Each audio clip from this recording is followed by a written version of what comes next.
Hello साथियों। तो हम पढ़ेंगे राजस्थान का भूगोल और बहुत ही डीप पढ़ेंगे। ये राजस्थान का भूगोल हम हर एग्ज़ाम को लेकर चलेंगे सबको, और बहुत ही डीप पढ़ेंगे। इसका मतलब आप समझ सकते हैं कि हम ये जब आप खुद पढ़ेंगे तब आप पाएंगे कि आप क्या पढ़ रहे हैं। तो सबसे पहले राजस्थान की उत्पत्ति को लेकर हम बोलते हैं। तो राजस्थान की उत्पत्ति है जो टेथिस सागर व गोंडवाना लैंड से मिलकर हुई है। एक टेथिस सागर और दूसरा गोंडवाना लैंड। और जो टेथिस सागर के जो अवशेष हैं वो अवशेष कौन कौन से हैं, तो अगर हम इसको देखें टेथिस सागर के अवशेषों को, तो टी से पहले याद रखना। टेथिस सागर हैं जो पूर्वी मैदान और मरुस्थल, ये दोनों हैं जो टेथिस सागर से मिलकर बने हैं। और गोंडवाना लैंड से एक तो बनी है अरावली और दूसरा है आड़ोती। अब ये टेथिस सागर क्या है, क्या गोंडवाना लैंड है, तो आज जिसे हम महाद्वीप बोलते हैं, बहुत पुराने समय के अंदर ये सारे महाद्वीप एक ही होते थे और इन महाद्वीपों को कहते थे पेंजियम महाद्वीप, सारे के सारे। और इनका है जो टोटल जो पृथ्वी का क्षेत्रफल है उसके अंदर इसका क्षेत्रफल आता है 29%। और फिर आगे आगे समय के हिसाब से ये दोनों दो भागों के अंदर टूट गए थे, एक अंगारा लैंड और दूसरा गोंडवाना लैंड। और उन दोनों के बीच में एक भूसंगति थी जिसका नाम था टेथिस सागर। तो टेथिस सागर का जो है राजस्थान में अवशेष की बात करें तो राजस्थान में इसके अवशेष हैं वो हैं पूर्वी मैदान और मरुस्थल। और अगर गोंडवाना लैंड की बात करें तो राजस्थान में इसके जो अवशेष हैं वो हैं अरावली और हाड़ौती। और इंडिया जीके के अंदर हम इसको पढ़ेंगे प्रायद्वीपीय पठार, जिसके अंदर ये दोनों आ जाएंगे अरावली और हाड़ौती। और उत्तरी मैदान के अंदर हम पूर्वी मैदान और मरुस्थल को पढ़ेंगे। उत्सवन के आधार पर 4 भाग है राजस्थान का। ये हमने इसको शॉर्टकट के अंदर पढ़ाएंगे क्योंकि ये बहुत ही कम पूछा जाता है। अब आते हैं हम आगे राजस्थान का नामकरण। प्राचीन काल में राजस्थान को अलग अलग नामों से जाना जाता था।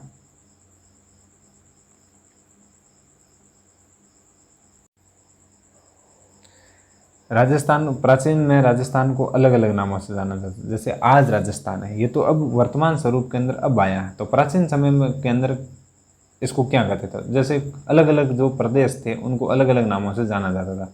जैसे बीकानेर को जो है वो कहते थे जांगल प्रदेश, मुख्य तौर पे बीकानेर को ही कहते थे जांगल प्रदेश। और फड़ौदी व नागौर उसमें साथ में थे। और शेखावाटी को कौन कौन से क्षेत्र को शेखावाटी कहते थे, तो सीकर, चूरू और झुंझुनू को। इसी प्रकार से योध्यो प्रदेश के अंदर हमारा गंगानगर और हनुमानगढ़ आते हैं।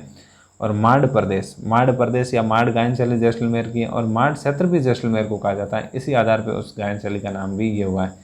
और जो अलवर है, अलवर को अलग अलग भागों को कई नामों से जाना जाता था। जैसे एक अलवर का एक भाग है उसको बोलते थे अहिरवाटी। तो अहिरवाटी किसको कहा जाता था, तो अहिरवाटी कहते थे अपने कोटपुतली बरौड़ और अलवर वाले क्षेत्र को। और दूसरा है राठ, ये अलवर वाले को। और मत्स्य प्रदेश जो हमारा राजस्थान का प्रथम संघ है उसका नाम भी मत्स्य है, वो इसी के आधार पर, क्योंकि प्राचीन समय में इसको मत्स्य प्रदेश कहते थे। ये अलवर, खेर, तलतेजारा और कोटपुतली को मिलाकर कहते थे। और अन्य प्रदेश हैं जिसमें हाड़ौती प्रदेश, जिसके हाड़ौती के अंदर कोटा, बूंदी, बारा, झालावाड़ ये सबसे फेमस। मेवाड़ तो हम सब जानते ही हैं। मेवाड़ के अंदर क्या है, उदयपुर, चित्तौड़गढ़, भीलवाड़ा, राजसमंद के पास वाले क्षेत्र को क्या कहते थे, मेवाड़। और मारवाड़ पश्चिम राजस्थान, जिसके अंदर बाड़मेर, पाली, जोधपुर, जैसलमेर आदि क्षेत्र आते थे। और मेरवाड़, ये विशेष ध्यान रखने योग्य है, मारवाड़ व मेवाड़ के बीच का जो हिस्सा था जिसके अंदर अजमेर, नागौर और ब्यावर, इन सबको क्या कहते थे, इसको मेरवाड़ कहते थे। और नागौर को है जो अहिछत्रपुर कहते थे। ढूंढाड़ के अंदर जयपुर व दौसा वाले क्षेत्र आते थे। तो ये जो कुछ है नाम है, इसके बाद में अलग अलग साहित्यकारों ने मुख्य रूप से राजस्थान को अलग अलग नाम से पुकारा। तो वो अलग अलग नाम क्या थे, तो उन नामों को, जिसमें राजस्थान में सर्वप्रथम राजपूताना शब्द का जो प्रयोग है वो किसने किया, जॉर्ज थॉमस ने किया। कब किया, 1800 ईस्वी में। इसका कोई सबूत, तो सबूत इसके एक पुस्तक है जो 1805 के अंदर लिखी गई, क्या है, the military memorial of the George Thomas. ये पुस्तक लिखी किसने है, तो विलियम फ्रैंकलिन ने लिखी है। इसके बाद में देखते हैं तो सर्वप्रथम राजस्थान, रायथान, रजवाड़ा जैसे शब्दों का प्रयोग राजस्थान के लिए किसने किया, वो किया जेम्स टॉड ने, जिसको है जो राजस्थान की हिस्ट्री का पितामह कहा जाता है। 1829 के अंदर उन्होंने अपनी पुस्तक the analytical and एंटीक्यूज of Rajasthan के अंदर किया। इसका है जो हिंदी अनुवाद किया था GS ओझा ने, ठीक है। और कर्नल जेम्स टॉड को घोड़े वाला बाबा कहते हैं, क्या कहते हैं, कर्नल जेम्स टॉड को घोड़े वाला बाबा कहते हैं। और उन्होंने राजस्थान हिस्ट्री का पितामह कहते हैं, ये हम पहले पढ़ चुके हैं। और इनके गुरु का नाम था यतिज्ञाचंद्र। और बाड़ोदी के शिव मंदिर को उन्होंने प्रकाश में लाया था। और राजस्थान का जो वर्तमान स्वरूप है इनको दर्जा मिला था वो मिला था 26 जनवरी 1950 को। इससे पहले पूरे राजस्थान को नहीं करते थे। और भी कुछ नाम है, जैसे ऋग्वेद में इसको ब्रह्म व्रत कहा गया है, रामायण में इसको मरुकारांतार कहा गया है। जैसे नैनसिरी ख्यात मोहम्मद नैन मुँहतोड़ नैनसी की ख्यात के अंदर जो राजरूपक है एक पुस्तक है, उसके अंदर राजस्थान को राजस्थान शब्द दिया गया था। एक अभिलेख है, सबसे पहले किस अभिलेख के अंदर लिखा गया है, तो ये अभिलेख है बसंतगढ़ अभिलेख जो 725 ईस्वी का है। इसके अंदर है जो ये अभिलेख, इसके अंदर राजस्थान शब्द का प्रयोग हुआ है। ये श्री वर्मन द्वारा लिखा गया अभिलेख है। अब राज्य के रूप में स्थापना, अगर कोई राज्य है ये राज्य के रूप में स्थापित किया जाना चाहिए, तो वो उसको हम कब कहेंगे राज्य, जब उसकी कोई सीमा हो, जब उसके अंदर कोई सरकार हो, जब उसकी राजधानी हो। तो ये सब राजस्थान में कब हुआ, तो आज़ादी से पहले तो इसके अंदर रियासतें थी, जिसमें के अंदर 19 रियासतें थी, ठिकाने थे, और यूटी जिसके केंद्र शासित प्रदेश बोलते थे, ये सब राजस्थान में थे। 19 रियासतें, 3 ठिकाने व 1 यूटी था। अब इनको एकीकरण का समय आया, तो बाकी तो हम हिस्ट्री के अंदर पढ़ेंगे 1 से 7 तक के एकीकरण है जो, और लेकिन चौथा और ये जो 7वां एकीकरण का चरण है ये बड़ा इम्पोर्टेंट है। वैसे एक और पूछे कि राजस्थान शब्द है जो एकीकरण के कौन से चरण के अंदर आया, तो वो चरण है दूसरा। कौन सा चरण है, दूसरा चरण है। ये एक सवाल इम्पोर्टेंट रखने योग्य है। बाकी चौथे चरण के अंदर क्या क्या इम्पोर्टेंट है वो अब हम पढ़ेंगे यहाँ पे। तो चौथा चरण की डेट पूछेंगे नहीं, 30 मार्च 1949 को है। इसके अंदर क्या हुआ, एक तो सीमा निर्धारित हुई, एक अपना सीएम निर्धारित हुआ। जो पहला सीएम कौन था, हीरालाल शास्त्री, और राजधानी को निश्चित किया गया। ये 30 मार्च को राजस्थान दिवस मनाया जाता है। और राजस्थान का जो स्थापना है, जो वर्तमान स्वरूप के अंदर है, वो 1 नवंबर 1956 को 7वें चरण के अंदर है। और 2025 के अंदर क्षेत्र शुक्ल प्रतिपत्ता, मतलब जो क्षेत्र की सौननी एकम बोलो जैसे मारवाड़ी में कहें, तो क्षेत्र शुक्ल प्रतिपत्ता को मतलब इस बार मनाया गया 2025 में राजस्थान दिवस, और सहयोग से 30 मार्च उसी दिन डेट थी। ये 30 मार्च आज के बाद में ऐसा लगता है उल्टी फुल्टी हो सकती है, लेकिन आज के बाद में है जो राजस्थान दिवस कब मनाया जाएगा, क्षेत्र शुक्ल प्रतिपत्ता को। इसी के उपलक्ष्य में, राजस्थान दिवस के उपलक्ष्य में राजस्थान के अंदर बहुत सारे प्रोग्राम हुए। उनमें से पहला प्रोग्राम हुआ वो वहाँ 25 मार्च 2025 को। कहाँ पर हुआ, बाड़मेर के अंदर महिला सम्मेलन। कहाँ पर हुआ, बाड़मेर के अंदर। और दूसरा सम्मेलन 26 को। इसी प्रकार से 25 से 31 तक होते रहे। किसान सम्मेलन, किसान कहाँ पे, बीकानेर के अंदर। 27 को अंत्योदय, कहाँ पर, भरतपुर में। सुशासन, भीलवाड़ा के अंदर। युवा सम्मेलन कहाँ पर हुआ, कोटा के अंदर। ये हुआ 29 मार्च को। और 30 को सांस्कृतिक, जयपुर के अंदर सांस्कृतिक, और 31 को भी जयपुर के अंदर निवेश सम्मेलन किया गया। तो ये था 30 मार्च को। 30 मार्च अपने को चौथा चरण इसलिए याद रखना है, मेन रूप से ये है, और दिवस याद रखने हैं। ये करंट का सब्जेक्ट है जो आपको बहुत ज़्यादा इम्पोर्टेंट है। फिर हम बात करते हैं 1 नवंबर 1956 को राजस्थान वर्तमान स्वरूप के अंदर आया, जिसमें कुछ भाग हैं जो जोड़े गए, कुछ घटाए गए। जोड़े गए उसमें से अजमेर और मेरवाड़ा, आबू देलवाड़ा और सुनील टप्पा, ये सब भाग थे। और घटाए गए में सिरोज क्षेत्र है, जो हमारा जो लेन देन है ये मध्य प्रदेश के साथ में हुए। और आबू देलवाड़ा को मिलाना का श्रेय है गोकुल भाई भट्ट को जाता है। किसकी सिफारिश पर पूछा जाए तो फजल अली आयोग। ठीक है। उसके बाद में राजस्थान में वर्तमान स्वरूप में कब आया, अभी हमने पढ़ा 1 नवंबर 1956 को 7वें चरण के अंदर जब स्वरूप में आया। उस समय हमारे राजस्थान में कितने ज़िले थे, 26 ज़िले थे। उसी क्रम में हमारे ज़िले बदलते गए और 26 से हमारे ज़िले हो गए 33। कब हुए पता ही नहीं चला। तो इसकी एक ट्रिक्स है, जो ये ज़िले हैं इनकी एक ट्रिक्स है, इसको हम इस ट्रिक्स से याद रख सकते हैं। जैसे 27 के बाद में 33 ज़िले बने, तो वो ट्रिक्स कौन सी हैं, तो ट्रिक्स हैं धोबा दो राज, अनुमान करे प्रताप। इसी प्रकार से आप याद रख सकते हो कि धोबा दो राज, अनुमान करे प्रताप। और यहाँ से आप 2 से धौलपुर, 12 से 12, 2 से दौसा, राज से राजस्थान, हनुमानगढ़ से मतलब हनुमान से हनुमानगढ़, क से करेली, करे से करेली और प्रतापगढ़ से प्रतापगढ़। ये हमारे 33 ज़िले बन गए। तो फिर उसके बाद में धौलपुर, तो धौलपुर कब हुआ, 15 अप्रैल 1982 के अंदर। और फिर 12, दौसा और राजसमंद, ये तीनों की एक ही डेट है, वो है 10 अप्रैल 1991। और इसके बाद में हनुमानगढ़ की 12 जुलाई 1994 और करौली जो 19 जुलाई 1994 है। और उसके बाद में 28 जनवरी 2008 को जो 33वां जिला बना वो है प्रतापगढ़। तो मित्रों, ये जो हमारा हम पढ़ रहे हैं ये मतलब नए ज़िलों के अकॉर्डिंग है। अब हमारे 41 ज़िले हैं इसके अकॉर्डिंग है, बट इनका अभी तक क्वेश्चन देखने को नहीं मिला, इसलिए हमको ये पुराने वाले थोड़े थोड़े सही ढंग से पढ़ने पड़ेंगे, क्योंकि एग्जामिनर शायद देख रहा है कि बंदा अभी नया वाला पढ़ के आ रहा है, पुराने वाला नहीं पढ़ के आ रहा, तो मैं उसमें से पूछ लूँ। और ये जो आपको दिख रहा है प्रेमचंद्र समिति, कौन सी समिति? प्रेमचंद्र समिति। ये बांसवाड़ा, उदयपुर और चित्तौड़गढ़, इन सब को तोड़ जोड़ के एक ज़िला बनाया गया जिसका नाम था प्रतापगढ़। और प्रतापगढ़ के बनाने के लिए जिस समिति की सिफारिश की गई थी वो समिति कौन सी थी? वो समिति थी अपने प्रेमचंद्र समिति। कौन सी? प्रेमचंद्र। और प्रेमचंद्र समिति की सिफारिश पर प्रतापगढ़ को किस किस से जोड़ के मिलाया? तो बांसवाड़ा का कुछ हिस्सा, उदयपुर का और चित्तौड़गढ़ का। बांसवाड़ा के पीपल खूंट तहसील को मिलाया गया और उदयपुर को दरियाबाद और चित्तौड़गढ़ को सबसे ज़्यादा इसके अंदर से लिया गया। एक तो प्रतापगढ़ खुद चित्तौड़गढ़ का है, छोटी चादड़ी और अरनौद, ये सबसे मिलाकर है जो प्रतापगढ़ बनाया गया। अब उसके बाद में अपने 30 जनवरी 1950 से हैं जो कुछ और ज़िले आए। बजट कौन सा? बजट 22-23 के अनुसार।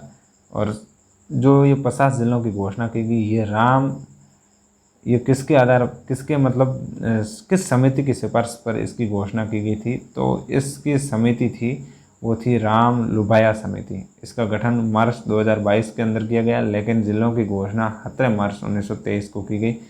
इस समिति की सिफारिश पर कुल कितने ज़िले बनाए गए? तो 19 ज़िलों की सिफारिश की गई और अपने 3 संभाग। और अधिसूचना इसकी बहुत इंपॉर्टेंट डेट है, 4 अगस्त 2023 को की गई। और टोटल ज़िले हो गए 50 और टोटल संभाग हो गए 10। और इन सब का उद्घाटन है जो कब किया गया? 7 अगस्त 2023। अब आप बोलोगे भाई साहब कि 33 + 19 तो 52 होते हैं, लेकिन आपने तो हमें यहाँ पे 50 बताया। तो ऐसा नहीं है बेटे, यहाँ पे 50 में से जो जयपुर हैं और जोधपुर हैं, इन दोनों को निरस्त किया गया है और इनको 2 भागों के अंदर बांट दिया गया। एक को जयपुर ग्रामीण और एक को जोधपुर ग्रामीण कर दिया, और एक को जयपुर शहरी और एक को जोधपुर शहरी। इसके बाद में सरकार चेंज हुई, तो सरकार चेंज होते ही सरकार ने क्या किया? 50 से ज़िलों को क्या कर दिया? 41 कर दिया। भजन लाल ने शपथ ली, ये याद रखना, 13 दिसंबर 2023 को, 15 दिसंबर है सॉरी। तो शपथ लेने के बाद में उन्होंने जो अपनी एक बैठक रखी, जिसमें 28 दिसंबर 2024 को एक कैबिनेट की बैठक रखी, और जो पुराने ज़िले और संभाग से जुड़ा हुआ फैसला था उसको रद्द कर दिया। और रद्द किया तो बहुत सारा विरोध हुआ तो उसके उन्होंने एक कमेटी बैठाई कि ये कमेटी जांच करके जो कहेगी वो कर लेंगी। तो कमेटी के अंदर प्रेमचंद बैरवा थे, बाद में इसको अंदर मदन दिलावर जो को ऐड कर दिया, मतलब ऐड हो गए, और वो इनके चीफ हैं। कौन सी कमेटी की? इस कमेटी ने एक है जो अपने समिति का गठन किया, उस समिति का नाम है, वो है ललित के पवार समिति। कैसी समिति? ललित के पवार समिति। ललित के पवार समिति की सिफारिश पर हैं जिले रख दिए 11 और संभाग रख दिए 7। मतलब 3 जो संभाग बने थे पिछली बार, उनको है राम लुभाया वाली समिति को, उसको है जो इन्होंने ख़त्म कर दिया। और जिले कितने बने थे? 19। उनमें से इसने 8 जिलों को ख़त्म कर दिया। किसको? 8 जिलों को ख़त्म कर दिया। अब पीछे जिले रह गए अपने 11। तो ये थे भाई ललित के पवार समिति। अब ललित के पवार समिति के सदस्य कौन कौन से? एक तो है राजवर्धन राठौड़, कन्हैयालाल चौधरी, एक हेमंत मीणा, एक सुरेश सिंह रावत। 17 जिलों पर चर्चा की। कौन कौन से जिलों पर? 17 जिलों पर चर्चा की। 2 को छोड़ दिया, एक जयपुर और एक जोधपुर शहरी वालों को छोड़ दिया, क्योंकि ये पहले वालों के अंदर रख दिए गए थे। अब वो ज़िले कौन कौन से थे? ये रहे वो 19 ज़िले जिसके ऊपर ये सब माथापच्ची चल रही है। अब वो ज़िले देखो, पहला है फड़ौदी, सलूम्बर, ब्यावर, बालोतरा, डीडवाना, कुचामण, कोटपतली, बरोड़, खेरतल दजारा और डींग। ठीक है। और दूसरे वो ज़िले हैं जिसको कैंसिल कर दिया, सासोर, शाहपुरा, 2 तो स से हैं, फिर केकड़ी, फिर दूदू, नीम का थाना, गंगापुर सिटी, अनूपगढ़ और जयपुर ग्रामीण और जोधपुर ग्रामीण, इन सबको हैं जो कैंसिल कर दिया। तो आप कुछ याद रखना चाहें तो मेरे ख्याल से ये जिसको कैंसिल किया है उनको याद रखना आसान है। जैसे सासोर और सी, ये दोनों स से शुरू हो रहे हैं, भले स दूसरा है। फिर केकड़ी, इन दोनों को ख़त्म किया, मतलब इनकी हेकड़ी निकाल दी। इसी प्रकार से आप छोटी छोटी ट्रिक्स लगा सकते। दूदू, ये मतलब 2 अक्षरों का नाम था, सीएम को लगा यार इसको क्या जिला बनाया, इसलिए इसको कैंसिल कर दिया। नीम का थाना, इसके ऊपर एक गाना भी है, जैसे पसंद नहीं आया मेरा गाना, सीएम ने कर दिया कैंसल, जिला नीम का थाना, इसी प्रकार शायद कुछ गाना है, इसी प्रकार आप याद करें। गंगापुर सिटी, हमारे यहाँ के यहाँ छोटे छोटे ज़िलों को सिटी नाम से पुकारने लग जाते ताकि वो फेमस हो सके, हमारी ऐसी थ्योरी है। तो गंगापुर सिटी, ये नाम भले सिटी इतना बड़ा नहीं था, इसलिए हो सकता है इसको कैंसिल कर दिया, इसलिए इसको सच में कैंसिल कर दिया। और अनूपगढ़ जो कि गंगानगर से अलग हुआ, और इन दोनों को तो हम याद रखते हैं, इनको कैंसिल कर दिया। और संभाग के अंदर कौन कौन से संभाग थे? सीकर, पाली और बांसवाड़ा। अब देखते हैं फड़ौदी, जिसकी सीमा मतलब अंतर्राष्ट्रीय सीमा लगती है, ये आपको याद रखना है, इसकी सीमा अंतर्राष्ट्रीय याद रखनी है। सेलुम्बर, सेलुम्बर बड़ा फेमस था। ब्यावर, ब्यावर को भाई साहब कोई कैसे कैंसिल कर सकता है, ये तो मतलब आज़ादी के समय से लड़ रहा है। बालोतरा, इनके लिए है जो बालोतरा के नेता ने चप्पल उतार दिए थे। डीडवाना, कुचामन, ये दोनों एक ही जिला है। कोटपुतली, बरौड़ बहुत चर्चा में रहा। खैरतल तिजारा, इसका नाम शायद अभी भर्तीहरी कर दिया है, और भर्तीहरी नाम किया मतलब कुछ तो जिला बना है। और डींग, ठीक है, ये सारे ज़िले हो गए भाई साहब आपके 50, मतलब 19 ज़िले हो गए। उसके बाद में किस किस को बना के कौन कौन से ज़िले को किस किस से अलग किया, ये हम पढ़ेंगे। तो सबसे पहला अपना आता है डीडवाना, कुचामन। इसको है जो नागौर का पुनर्गठन करके है जो अलग किया गया। कौन कौन सी तहसील? जैसे लाडलू, डीडवाना, छोटी खाटू, मौलासर, मकराना, कुचामन सिटी, परबतसर और नाक, इन सबको मिलाकर है जो एक ज़िला बनाया गया। उस ज़िले का नाम क्या रखा? उस ज़िले का नाम रखा डीडवाना, कुचामन, ठीक है। उसके बाद नीचे आता है फड़ौदी। फड़ौदी किसको तोड़ के बनाया? जोधपुर को। और कौन कौन से ज़िले रखे इसके अंदर? फड़ौदी के अंदर कौन कौन सी तहसीलें रखी? इसमें नोक, फड़ौदी के अंदर नोक, बाप। देखो फड़ौदी वालों का, देखो बाप है तो बापणी भी है, फड़ौदी खुद को रखा। और इसमें ऊपर वाले वहाँ डीडवाना वगैरह रख दिया। इसमें घटियाली, देचू, देसू जहाँ पे बाबू जी का जन्म हुआ था, लोहावट, सेवरात, आऊ, ये सारे के सारे ज़िले हैं जो मतलब तहसीलें रखी और फड़ौदी बना दिया। और फड़ौदी है जो जोधपुर का पुनर्गठन करके बनाया। उसके बाद में आता है हमारा डींग। डींग किसका पुनर्गठन करके बनाया? डींग भरतपुर का पुनर्गठन करके बनाया। और डींग के अंदर क्या मिला? एक तो पहाड़ी मिला दी, एक जुरहर, एक सीकरी, एक कामा, नगर और जुंथर, कमहेड़ और राहत, इन सबको मिला के हैं जो क्या बना दिया? डींग। उसके बाद में आता है खैरतल तिजारा। क्या आता है? खैरतल तिजारा। तो खैरतल तिजारा किससे अलग होकर बना? तो खैरतल तिजारा है जो अपने अलवर से अलग होकर बना। और कौन कौन सी तहसीलों से अलग होकर बना? तो खैरतल तिजारा है जो टपुकड़ा, कोटमकासी, मुंडावर, अरसोली, किशनगढ़वास, तिजारा, खैरतल, इन सब से मिलकर क्या बना? खैरतल तिजारा। इसके बाद में कोटपुतली, बरौड़ किससे अलग हुआ? ये ध्यान रखना भाई साहब, बड़ा आ रहा है इस बार। एक तो ये अलग हुआ जयपुर से, और दूसरा ये किससे अलग हुआ? अलवर से। तो अलवर से एक और ज़िला अलग होगा, वो हम आगे पढ़ेंगे। तो जयपुर से अलग हुआ, इसको पहले पढ़ लेते हैं। तो चलिए, कौन कौन से तहसील से बन के बढ़ता है? एक मांडना, नीमराना, बरौड़, कोटपुतली, बाणसुर, पावटा, नारायणपुर और विराटनगर। विराटनगर जयपुर में आप जानते हैं। तो इन सब से मिलकर है जो ये कोटपुतली, बरौड़ ज़िला बना। उसके बाद में आता है हमारा बालोतरा। बालोतरा किससे मिलकर बना है? बायतू का पुनर्गठन, बाड़मेर का पुनर्गठन होकर बना है। और किससे मिलकर बना है? तो ये मिलकर बना है हमने बायतू, गिड़ा, समदड़ी, पचपदरा, कल्याणपुर, सिवाना, सिंदरी, इन सब से मिलकर बना है। और फिर आता है ब्यावर, जो कि आज़ादी के टाइम से लड़ रहा है यार, इसको अब ज़िला बनाने को मिला है। तो कौन सा? जैतरण, रायपुर, रायगढ़, ब्यावर, मसूदा, बदनौर, विजयनगर। और ये बात याद रखना, जो ब्यावर बना है ये किन किन से मिलकर बना है? तो ये आपके मिलकर बना है, एक तो भाई साहब ब्यावर ने अजमेर के अंदर मिला कि हम तो अजमेर से मिलकर बनेंगे। किससे? अजमेर से। और दूसरा ब्यावर किससे मिलकर बना? पाली। और तीसरा भीलवाड़ा से। इसके बाद में आठवां जो हमारा आता है वो है सेलुम्बर। कौन सा? सेलुम्बर। सेलुम्बर किसका, कहाँ पे आता है? हमको सबको पता है, उदयपुर के अंदर आता है, ये हमें हिस्ट्री के अंदर खूब सारा पढ़ा था। और सेलुम्बर किस किस से मिलकर बना है? वो है सराड़ा, सेमारी, सेलुम्बर, इलारा व लसाड़िया। तो ये भाई साहब आपके कुछ ज़िले थे जिससे जो नए बने थे, और किन किन से मतलब पृथक्करण होकर बने थे, और कब कैसे क्या क्या हुआ था, ये आपने देखा। तो अब आती है राज्य की संभागीय व्यवस्था। क्या आती है? राज्य की संभागीय व्यवस्था।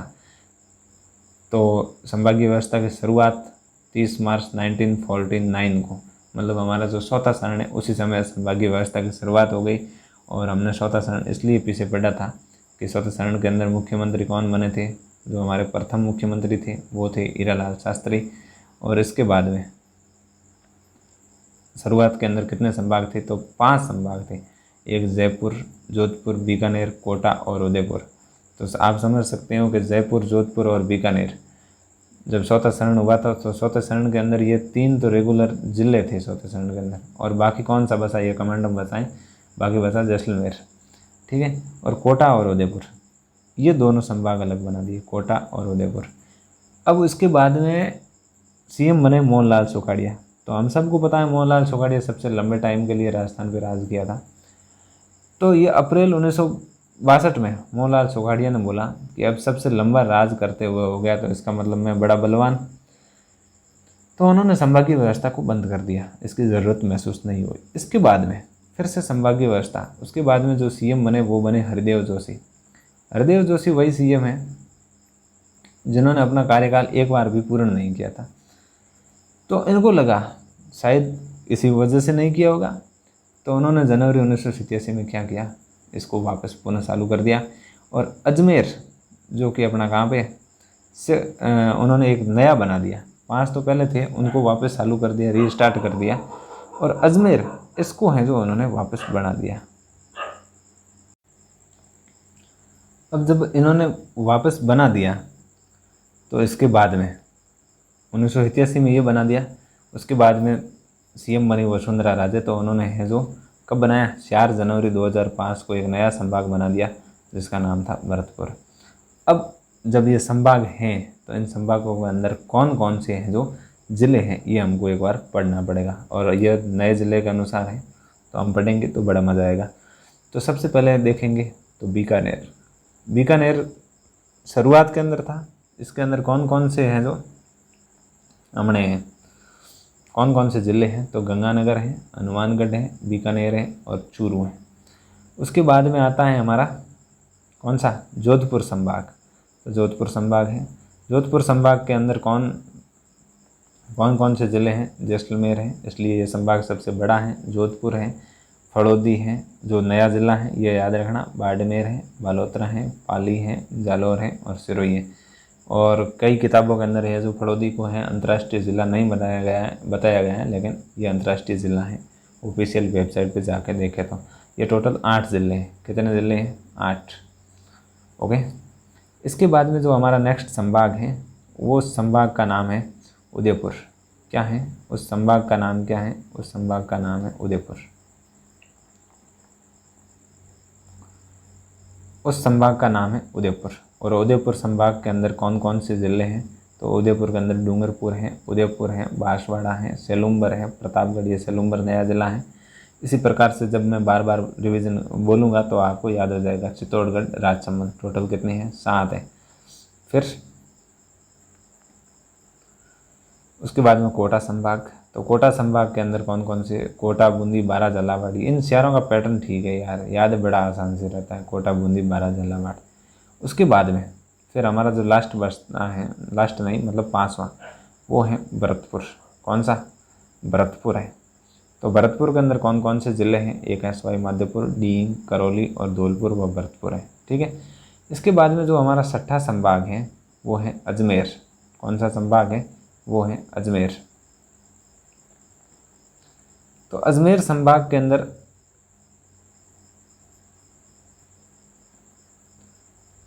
अजमेर, ब्यावर, भीलवाड़ा, नागौर, डीडवाना, कुसामण और टोंक। और 7वां जो हमारा संभाग है वो है जयपुर संभाग। और जयपुर संभाग के अंदर कौन कौन से ज़िले हैं? तो जयपुर संभाग के अंदर जयपुर, दौसा और अलवर, कोटपुतली, बहरौड़। ये नया है। और ये भृतृहरि। भृतृहरि से कंफ्यूज नहीं होना कि ये भृतृहरि क्या है साला कहाँ से आया, ऐसा नहीं करना। भृतृहरि है जो ये खैरतल तिजारा है, इसका चेंज नेम है। और सीकर और झुंझुनू, ये हमारे जो हैं 7 ज़िले हो गए, 7 संभाग हो गए जिसको जो राजस्थान में बनाए गए। अब इन संभागों से रिलेटेड कुछ MCQ कर लेते हैं जो काफ़ी इम्पोर्टेंट है। सभी संभागों से ज़्यादा। तो सबसे मध्यवर्ती संभाग है वो कौन सा है, तो वो है अपना अजमेर। कौन सा संभाग है, अजमेर। और जो अंतर्राष्ट्रीय संभाग मतलब जिसकी सीमा है जो अंतर्राष्ट्रीय, वे संभाग जिसकी सीमा है जो इंटरनेशनल लगती है, वो है एक तो बीकानेर संभाग, एक है जोधपुर। बीकानेर संभाग, इसके अंदर कम अफवाह अंतर वाला जनसंख्या यह संभाग है, और आप मान सकते हो जोधपुर के अंदर सबसे ज़्यादा जनसंख्या वृद्धि वाला संभाग है। उसके बाद में आता है बीकानेर संभाग के बारे में। ये इंटर स्टेट से पंजाब व हरियाणा से सीमा लगाता है, ये संभाग की बात कर रहे हैं, और अंतर्राष्ट्रीय के अंदर ये पाक से सीमा लगाता है। इसी प्रकार जोधपुर है जो इंटर स्टेट के अंदर गुजरात से सीमा लगाता है और सर्वाधिक दशक की वृद्धि वाला शहर है, ठीक है। और उसके बाद में देखा जाए तो पाक, ये इंटरनेशनल पाक से सीमा लगाता है। इसके बाद में आता है उदयपुर संभाग, इसके बारे में कुछ बात है। ये है जो गुजरात व एमपी दोनों से सीमा लगाता है। देख सकते हो एकमात्र ऐसा संभाग, मतलब एकमात्र तो नहीं, उदयपुर ऐसा संभाग जो गुजरात और एमपी से सीमा लगाता है। इसके बाद में कोटा, ये एमपी तथा हरियाणा दोनों से सीमा लगाता है, एकमात्र राज्य। ये दोनों कौन से राज्य से लगाते हैं, एकमात्र राज्य से लगाते हैं। उसके बाद में आता है भरतपुर। भरतपुर कौन कौन से लगाता है, एक तो यूपी से, एमपी से व हरियाणा से लगाता है। सबसे छोटा संभाग बोले तो सबसे छोटा संभाग है भरतपुर, और सबसे बड़ा संभाग है वो है जोधपुर। इसके बाद में अब हम पढ़ेंगे क्षेत्रफल। क्या पढ़ेंगे, सीमाई विस्तार, क्षेत्रफल के बारे में पढ़ेंगे। तो राज्य का जो क्षेत्रफल है, टोटल विश्व के क्षेत्रफल का है ये 0. कितना परसेंट है, 0.25%। 0.25% विश्व के क्षेत्रफल का, ठीक है। और अगर भारत के क्षेत्रफल की बात की जाए तो ये 10.41% है, और फर्स्ट स्थान है। और फर्स्ट स्थान कब बना, तो 1 नवंबर 2002 को, नहीं 2000 को बना, ठीक है। 2002 से पहले क्या मामला था, पहले छत्तीसगढ़ जो एमपी है वो सबसे बड़ा राज्य था, और छत्तीसगढ़ उसके बाद में उससे अलग हो गया, तो क्या बन गया, राजस्थान 1 नंबर पे आ गया। भाई साहब जो आपसे सीनियर था वो आपके स्कूल से चला गया, उन्होंने कहीं और एडमिशन ले लिया, तो राजस्थान 1 नंबर पे आ गया। और अब इनका देखो आप क्षेत्रफल 132 गुणसाली, मतलब एक ट्रिक्स ही है ये अपने आप में कि जो 132 है वो गुणसाली साल की है। इसी प्रकार से अगर ये वर्ग किलोमीटर, ये किलोमीटर के अंदर है, और अगर इसको वर्ग मील के अंदर देखा जाए तो 1,32,139 या 40, दोनों में से जो भी हो, पहले 39 सही करना है और फिर 40, इतना करेक्ट पास में नहीं आएगा। अगर 39 नहीं है तो 40 लगा देना, 40 नहीं है तो 39 लगा देना, ठीक है। इसके बाद में विस्तार। अब राजस्थान के विस्तार के बारे में बात की जाए तो राजस्थान का जो उत्तर के अंदर कौन सा गांव है, कोणा गांव है। कहाँ पर है, गंगानगर के अंदर है कोणा गांव, ठीक है। और दक्षिण के अंदर कौन सा है, बोरकुंड। उत्तर के अंदर कोणा और दक्षिण के अंदर बोरकुंड। इन दोनों के बीच में कितना डिफरेंट है, 826 किलोमीटर का डिफरेंट है इन दोनों के बीच में, 826 किलोमीटर का, ठीक है। इसके बाद में ये जो बोरखेड़ा है, इसको बोरकुंड भी कह सकते हैं। उसके बाद में है जो पश्चिम राजस्थान, कटरा गांव। पश्चिम के अंदर कौन सा है, कटरा गांव, जो कि जैसलमेर के अंदर पड़ता है। और पूर्व के अंदर सिलाना गांव, जो कि धौलपुर के अंदर पड़ता है। ये 869 किलोमीटर है। वहाँ कितना है, 869 किलोमीटर है। और दोनों के अंदर अगर डिफरेंट की बात की जाए तो दोनों के अंदर डिफरेंट कितना है, दोनों के अंदर डिफरेंट है 43 किलोमीटर का। कितना, 43 किलोमीटर का। अब बात करते हैं, थोड़ा आगे बढ़ते हैं। अब जो ये उत्तर व दक्षिण की जो दोनों लाइनें हैं, उत्तर व दक्षिण की, जैसे एक है 826 और दूसरी है 869, ये दोनों आपस में कहाँ पर काटती हैं, तो ये काटती हैं लंपोलाई गांव नागौर के अंदर। कहाँ पर, लंपोलाई गांव नागौर के अंदर। और ये जो अपने अक्षांश व देशांतर है, उत्तर से दक्षिण, ये जो आपकी देशांतर है और ये जो आपकी अक्षांश है, ये दोनों कहाँ पे काटती है, ये भी नागौर के अंदर काटती हैं। और कौन कौन सी देशांतर व अक्षांश है, तो ये है, एक है 74 डिग्री और एक है 27 डिग्री, ठीक है। इसके बाद में अगर सैटेलाइट के आधार पर राज्य का मध्यवर्ती जिला पूछाता है तो वो है नागौर के अंदर ही है, वो है गगराना गाँव। अब थोड़ा मतलब और चर्चा कर लेते हैं जो बिना काम के। तो कहीं कहीं पे आपने देखा होगा कि उत्तर पूर्व से दक्षिण पश्चिम की तिर्यक जो है लंबाई बताओ, तो उत्तर भी होता है 783 और उत्तर पश्चिम से दक्षिण पूर्व की पूछे तो अभी उत्तर होता है 850। दोनों के बीच में डिफरेंट पूछे तो उत्तर होता है 66 किलोमीटर। लेकिन ऐसा कुछ नहीं है, ये सारी की सारी बातें हैं जो गलत हैं। तो गलत क्यों है? तो गलत इसलिए है क्योंकि आपने जैसे कि ऊपर देखा कि भाई एक साइड से कोणा गांव है, दूसरा है बोरखंड, इन दोनों के बीच में 826 किलोमीटर की लंबाई। लेकिन ये जो आपने जहाँ पर देखा, ऐसा यहाँ पर कुछ भी नहीं था कि किन दो बिंदुओं के बीच में है जो लंबाई कितनी है। तो बिना दो मतलब दो व्यक्तियों के बिना, दो स्थानों के बिना लंबाई तय नहीं कर सकते। तो इन लोगों ने कहाँ पर की है, ये कुछ गाइड्स के अंदर लिखा हुआ है। तो अब हम राजस्थान की स्थिति पढ़ेंगे। ठीक है, स्थिति का मतलब है कहाँ पर है, एग्जैक्ट लोकेशन। तो हम इसको कैसे पढ़ेंगे? ग्लोब के आधार पर पढ़ेंगे, विश्व के जो मानचित्र है उसके आधार पर पढ़ेंगे, महाद्वीप के आधार पर पढ़ेंगे, देश के सापेक्ष किस दिशा में है, अक्षांश की स्थिति क्या है, देशांतरीय स्थिति क्या है। तो सबसे पहले देख लेते हैं, ये जो पैटर्न है यहाँ पे लिखा हुआ है, ये बड़ा इंपॉर्टेंट है कि उत्तर पूर्व को ईशान कोण कहते हैं। ठीक है, इसी प्रकार से उत्तर पश्चिम को वायव्य कोण कहते हैं, और दक्षिण पूर्व को आग्नेय कोण, और दक्षिण पश्चिम को नैऋत्य कोण कहते हैं। ठीक है, अब ग्लोब पर स्थिति देखते हैं। तो आप यहाँ पे देख सकते हैं कि हमारा जो ग्लोब है वो एक तरह का गोल गोल होता है। कैसे होता है? ऐसे गोल होता है।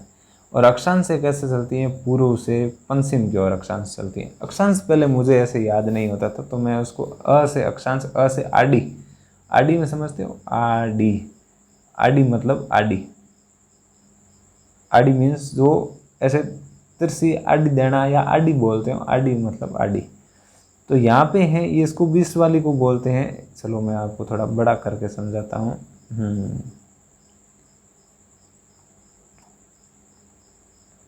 तो ये है हमारा ग्लोब। ग्लोब को ज़्यादा ही बड़ा नहीं हो गया। तो इस ग्लोब के अंदर एक जो रेखा होती है उसको बोलते हैं हम 0 डिग्री। क्या बोलते हैं? 0 डिग्री। ठीक है, इसके जो ऊपर का क्षेत्र होता है ये सारा, इसको हम बोलते हैं भूमध्य रेखा, उत्तरी गोलार्ध। और जो दक्षिण का क्षेत्र होते हैं इसको बोलते हैं दक्षिण गोलार्ध। क्या बोलते हैं? दक्षिण गोलार्ध। तो अक्षांशों की दृष्टि से देखा जाए तो हमारा राजस्थान है जो इस गोलार्ध के अंदर है। कौन से गोलार्ध के अंदर है? हमारा राजस्थान इस गोलार्ध के अंदर है, यहाँ पर है एग्जैक्टली। तो ये हो गया अपना कौन सा, मतलब उत्तरी गोलार्ध के अंदर है। अक्षांशों की दृष्टि से देखा जाए तो उत्तरी गोलार्ध के अंदर है। और फिर अब तो अक्षांशों की दृष्टि से देख लिया, अब देखेंगे देशांतरों की दृष्टि से। देशांतर आपको पता है, यह हमारा ग्लोब है।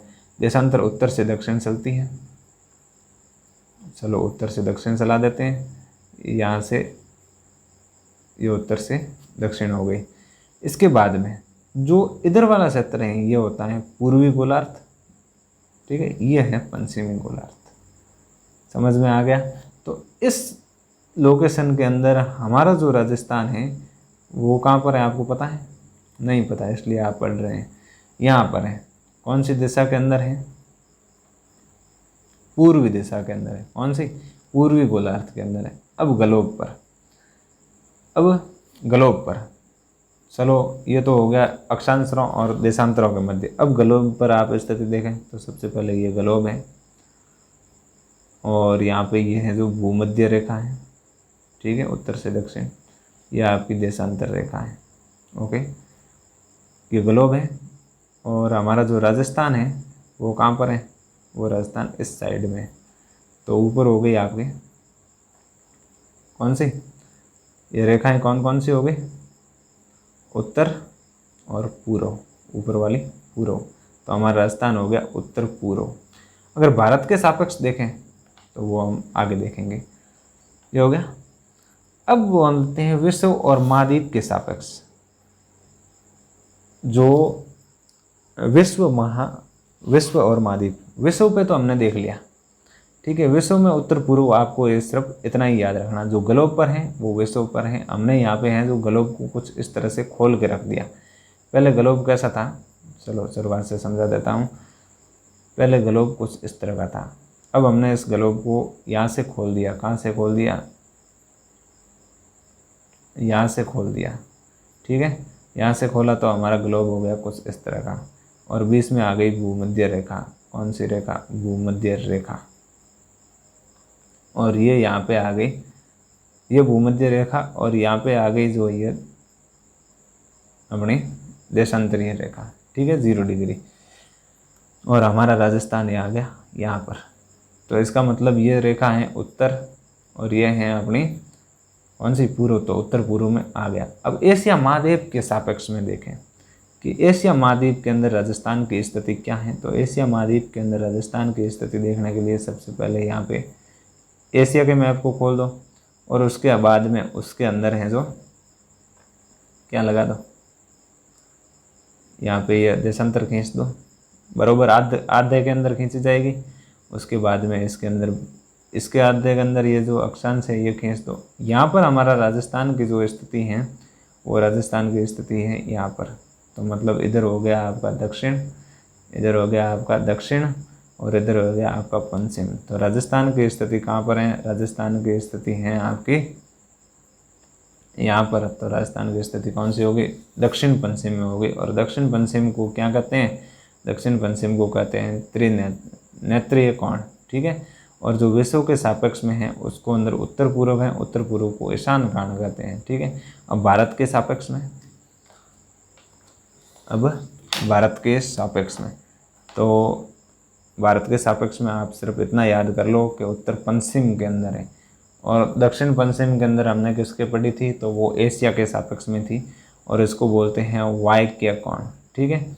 अब अक्षांशीय विस्तार की बात करें तो अक्षांशीय विस्तार, टोटल ग्लोब के ऊपर अक्षांशीय विस्तार पहला सीधा देख लेते हैं। 23.3 से 30 डिग्री 12 मिनट से है जो राजस्थान का अक्षांशीय विस्तार है।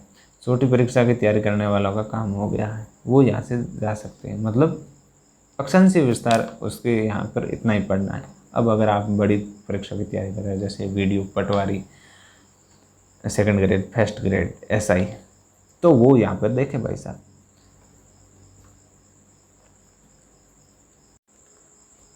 अब हमने अक्षांशीय विस्तार की बात की थी, तो अक्षांशीय विस्तार, अक्षांश कैसे चलती हैं? अक्षांश चलती हैं आडी। तो सबसे पहले आडी अक्षांश बताओ, और बीच में आ गया कुत्ता।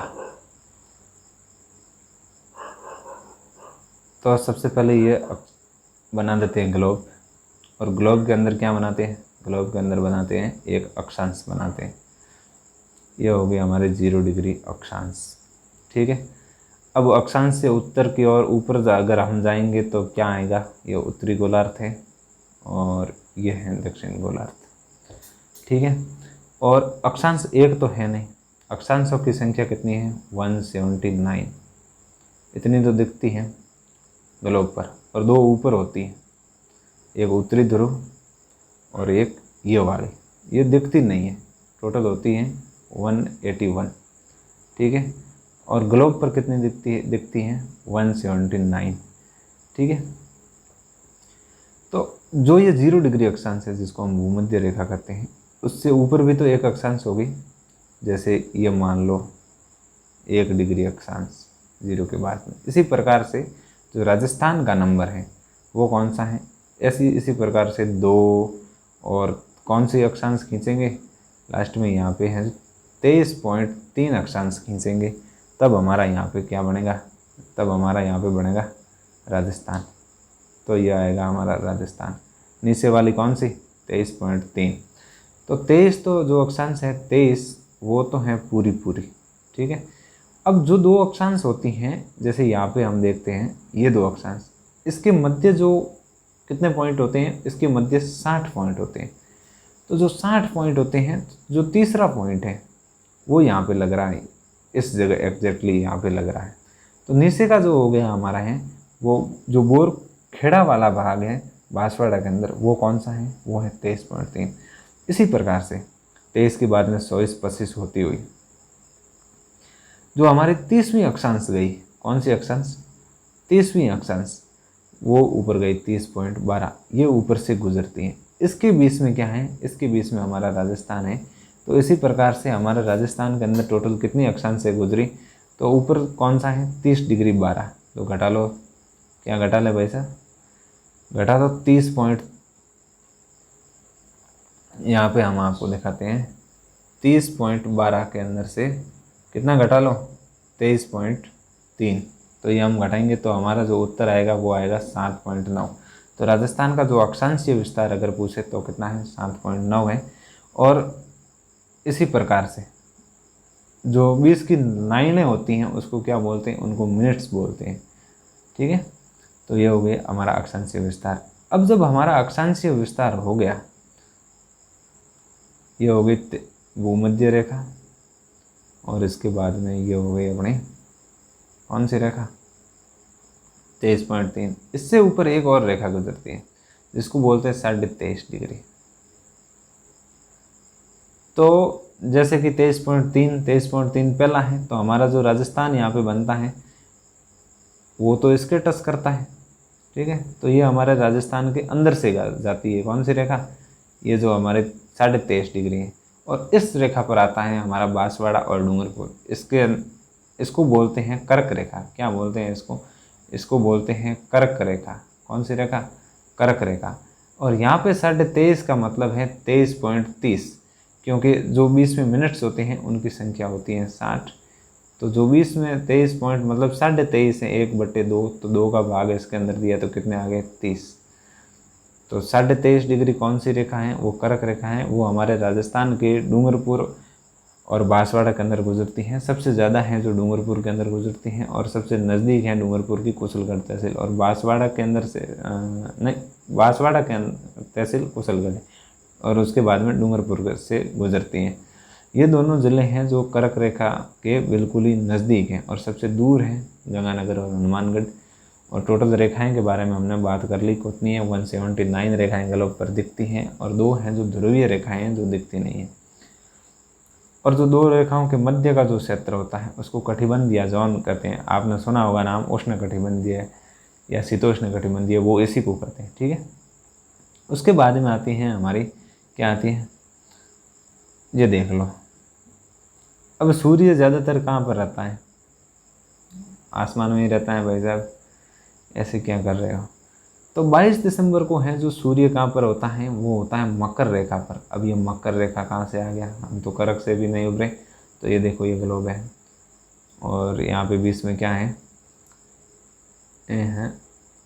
ये बीच में भूमध्य रेखा है, और ऊपर राजस्थान के अंदर से गुजरने वाली कौन सी रेखा है, कर्क रेखा है। कौन सी रेखा है, कर्क रेखा है। और उसी प्रकार से ये जो 23.5 डिग्री थी, इसी प्रकार से नीचे कौन सी रेखा है, तो नीचे कौन सी रेखा है, मकर रेखा है।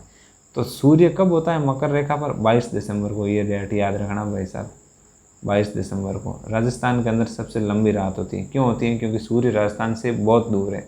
राजस्थान है कर्क रेखा के पास में, सूर्य पड़ा है सेठ कहाँ पे, मकर रेखा के पास में। तो सबसे ज़्यादा कहाँ पर होती है, सबसे लंबी रात होती है। इसके बाद में 3 महीने ऐड कर लो भाई, इसी को क्या करते हैं। और 22 दिसंबर के बाद में सूर्य उत्तर की ओर आना शुरू हो जाता है। ये हमने जैसे कि हमने पढ़ा,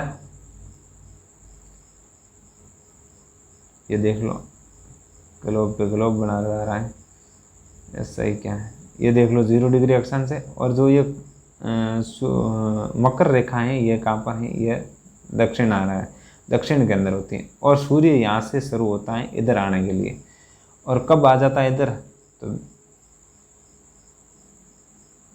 और यहाँ पर आता है, कहाँ पर आता है, भूमध्य रेखा पर आता है। कहाँ पर आता है, ये यहाँ से भूमध्य रेखा पर आता है। ठीक है, और भूमध्य रेखा पर आते आते इनको लग जाते हैं 3 महीने, एक आधा दिन कोई कम ज़्यादा कर लो। तो यहाँ से जब स्टार्ट होता है आना, तो इसको बोलते हैं, क्या बोलते हैं इसको, 22 दिसंबर को सूर्य उत्तर नारायण, मतलब सूर्य उत्तर की ओर जा रहा है। ठीक है, क्योंकि मकर रेखा दक्षिण में है। और इसी दिन मकर संक्रांति होती है। क्या होती है, इसी दिन मकर संक्रांति होती है। अब आप बोलोगे मकर संक्रांति तो भाई साहब 14 जनवरी को मनाई जाती है। अरे हाँ, मनाई 14 जनवरी को जाती है, बट होती 22 जनवरी को है, 22 दिसंबर को है। और 3 महीने लगे सूर्य को यहाँ तक आते हुए। कहाँ पर आया सूर्य, भूमध्य रेखा के करीब आया। जिस दिन सूर्य भूमध्य रेखा के करीब आता है तो उसको बोलते हैं वसंत विषम। और 3 महीने बाद में, यहाँ से 3 महीने ऐड कर लो, सूर्य आ गया अपने कर्क रेखा पे, मतलब राजस्थान के अंदर आ गया। यहाँ पे सूर्य लंबवत चमकता है, लंबवत मतलब एकदम सीधा चमकता है। यहाँ पे 90 डिग्री का कोण बनाता है। कितना, 90 डिग्री का कोण बनाता है। 21 जून को यहाँ पे आ गया। लास्ट बार खपता खपता खपता खपता यहाँ पे आ गया 21 जून को।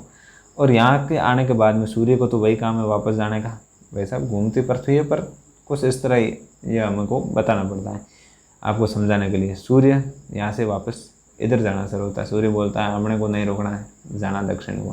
सूर्य वापस रवाना हो जाता है, इसको बोलते हैं सूर्य दक्षिणारायण। कब? 21 जून को। जब 21 जून को सूर्य यहाँ से वापस रवाना होता है तो 3 महीना खपते खपते जोड़ लो, 1-2 दिन आसानी से लग जाता है, पता नहीं मेहमाना में ठहर गया, वापस भूमध्य रेखा पर पहुंच गया सूर्य। अब आप ग्लोब पे देखो, पिछली बार जब हमने पढ़ा था ये कौन सी है, भूमध्य रेखा, और नीचे एक और रेखा होनी चाहिए, ये है मकर रेखा। ऊपर कौन सी एक रेखा होनी चाहिए, ऊपर होनी चाहिए, कैसी बनाऊँ, लड़कियों के कलर की पसंद कर, यहाँ पे बना देता। अरे यार लड़की यहाँ पे नहीं बन रही है, ठीक है। अब देख लो, सूर्य यहाँ से जब आया, मकर रेखा से ही आया सूर्य। सूर्य पहले कहाँ था? 22 दिसंबर को यहाँ पे था, और उसके बाद में सूर्य आया 3 महीना बाद यहाँ पे। कब? 21 मार्च को। इसके बाद में जब यहाँ पे आया तब इसको बोला गया वसंत पंचमी, ठीक है। इसके बाद में 3 महीने और जोड़ दो, सूर्य आ गया अपने 21 जून को कर्क रेखा पर। इस बार ये सूर्य मतलब एकदम सीधा समका राजस्थान के बांसवाड़ा जिले में। तो सबसे तिरछा कहाँ पर समका? सबसे तिरछा समका गंगानगर के अंदर। अब 21 जून से सूर्य वापस रवाना हो गया, आ गया है कहाँ पर? भूमध्य रेखा पर, मतलब यहाँ पर आ गया 0 डिग्री अक्षांश पर। इस बार यहाँ पे सर्दी पड़ेगी तो उसको बोलते हैं शरद विषम, ठीक है। यहाँ पे हो गया राज्य। अब इससे जुड़े कुछ क्वेश्चन कर लेते हैं, क्या कर लेते हैं? कुछ क्वेश्चन कर लेते हैं, फिर हमारा टॉपिक इसको हम फटाफट ख़त्म कर लेते हैं। तो राज्य में सूर्य का लंबवत चमकता है सबसे ज़्यादा, जो सीधा कहाँ पे चमकता है तो कर्क रेखा कहाँ से गुजरती है? बांसवाड़ा से 21 जून को चमकता है। सबसे तिरछा गंगानगर के अंदर। कब? जब सूर्य 22 दिसंबर को मकर रेखा पर होते हैं, वहाँ से सबसे तिरछी रेखा आएगी, मतलब सबसे दूर होगा तब तिरछी रेखा आएगी, ठीक है। इसके बाद में राज्य में मतलब सबसे ज़्यादा राज्य में किस स्थान पर सूर्य सबसे ज़्यादा तिरछा, सूर्य की रोशनी सबसे ज़्यादा तिरछी गिरती हैं, और कब गिरती हैं? तो वो गिरती हैं 22 दिसंबर को, ठीक है। सबसे ज़्यादा तिरछी, क्योंकि 22 दिसंबर को राज्य सूर्य हैं जो सबसे ज़्यादा दूर होता है, और सबसे कम तिरछी हैं जो कब गिरती हैं? 21 जून को, क्योंकि सूर्य सबसे ज़्यादा पास होता है तो सीधी गिरेगी, ठीक है। उसके बाद में सर्वाधिक सूर्य ताप, सबसे ज़्यादा सूर्य का ताप बांसवाड़ा को मिलेगा। अब आपने पढ़ा होगा सबसे ज़्यादा गर्मी तो कहीं और पड़ती है, शुरू वगैरह जिले पर, तो गर्मी का और सूर्य ताप का कोई रिलेशन नहीं है। सूर्य ताप मतलब बोले तो सबसे ज़्यादा ताप मतलब प्रकाश सूर्य का कहाँ पड़ता है, तो जहाँ सबसे सीधा होगा वहाँ पड़ेगा, तो ये हो गया बांसवाड़ा में। और न्यूनतम सूर्य ताप जहाँ सबसे दूर और तिरछा होगा तो ये हो गया गंगानगर में, और सबसे कम कब पड़ता है? 22 दिसंबर को। और अब हम अगले सेक्शन के अंदर पढ़ेंगे देशांतरीय विस्तार। तब तक के लिए ओके बाय, जय हिंद।